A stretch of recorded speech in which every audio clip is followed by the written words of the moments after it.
Hello AP Chemistry and welcome to Titration. So here we do a way more thoughtful analysis on titration than we did in chapter 4. So really important, let's talk about things you should already know, right?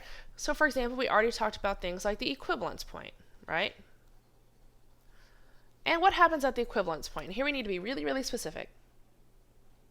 Actually, yes, let's do that first. That's a great idea, right? We have our analyte and we have our titrant, because I'm sure that's what you were thinking, right? We have our analyte and our titrant, right? This is what we don't know, right? This is, and this is what we do know, right? So this is our known solution, and this is our unknown solution. Okay, so either we don't know something about it, right? And that something is going to tie back into moles. And we have our titrant, which is our known solution. Known? Or no? Yeah, we'll say known. And bearing those two things in mind, right, we have our equivalence point, right? And this is where, really specifically, right, the number of moles of titrant added equal the number of moles of analyte originally present.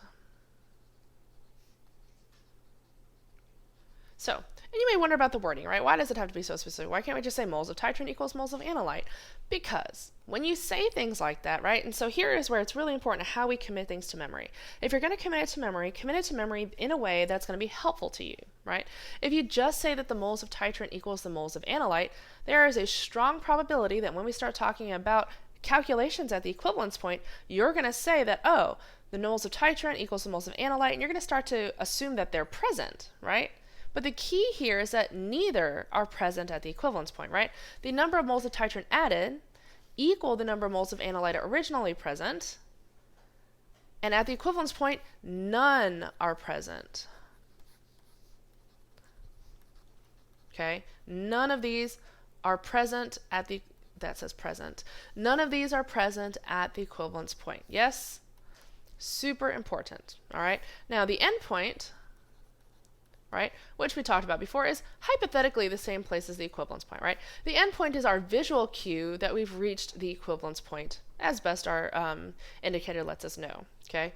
And we know that the result is that we can figure out the moles of my analyte, which we can then use to find concentration or molar mass or molar mass and then maybe an empirical formula, right? Lots of things we can do starting from moles.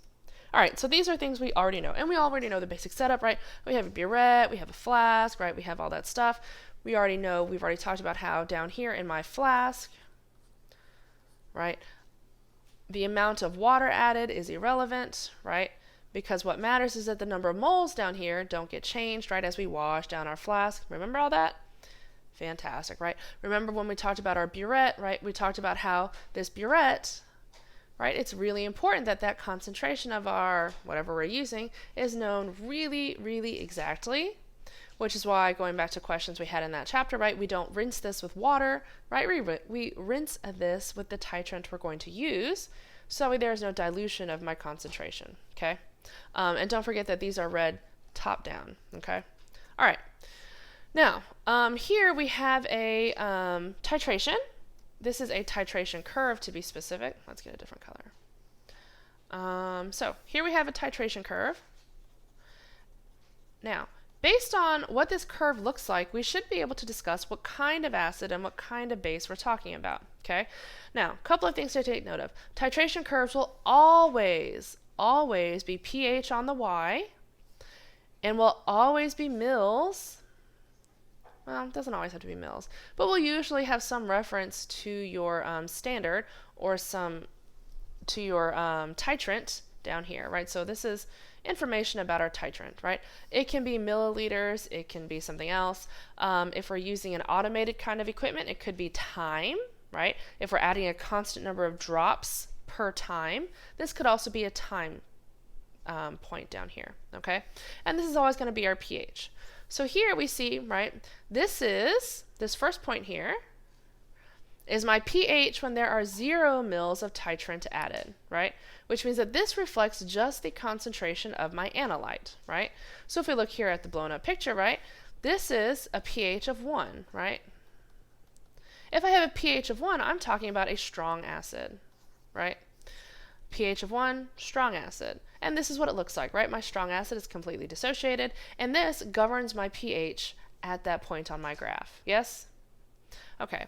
Then we have this point here where we get a very small rise in pH, because you'll see from 0 milliliters all the way to approximately, I don't know, what is that, 45 milliliters. From 0 to 45, we get a pH unit change of about 1. Yes? Do you see that? 1 pH unit change, okay? Which, obviously, in terms of our scales, is a 10-fold change in concentration.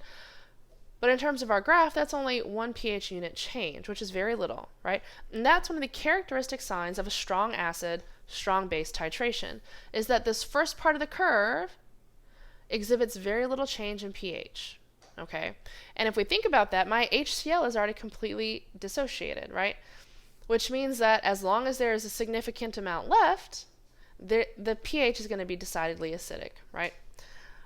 So we are, on this part, neutralizing a little bit at a time, a little bit at a time, a little bit at a time, till we get here, right, wherein we reach our steep rise, okay?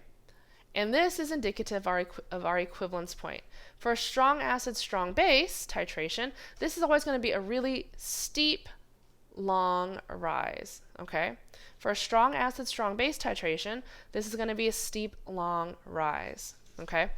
And you'll see that what that means is as we approach the equivalence point, right, from this point here to this point here is pretty much where the entire pH change happens, right, over the course of less than 10 milliliters, right? If we were being really specific, this giant rise happens over a window of maybe 1 milliliter, okay? Which is why, going back to our titrations, right, if you miss the endpoint by more than a drop, right, that's a huge change in your color, because all this pH change happens in that little space, okay? And that's where we go from being acidic to being basic. And why does it become basic up here? Right, because once we pass the equivalence point, we now have excess base, right? So at the equivalence point, like I said, we have neutralized completely our original strong acid, right? The moles of titrant, right? So if we think about here, right? The number of moles of hydroxide added, right, equal the number of moles of H plus originally present,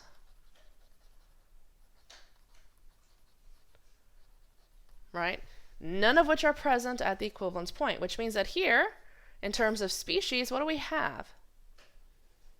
Right, we have sodium ions, we have chloride ions, and we have water. Yes? Does that make sense? Strong acid, strong base, all of these have been completely neutralized, and these are all that's left, right? Our leftover spectator ions and some water, which is why you'll see that this pH happens at 7, because it's reflecting the pH of pure water. Yes?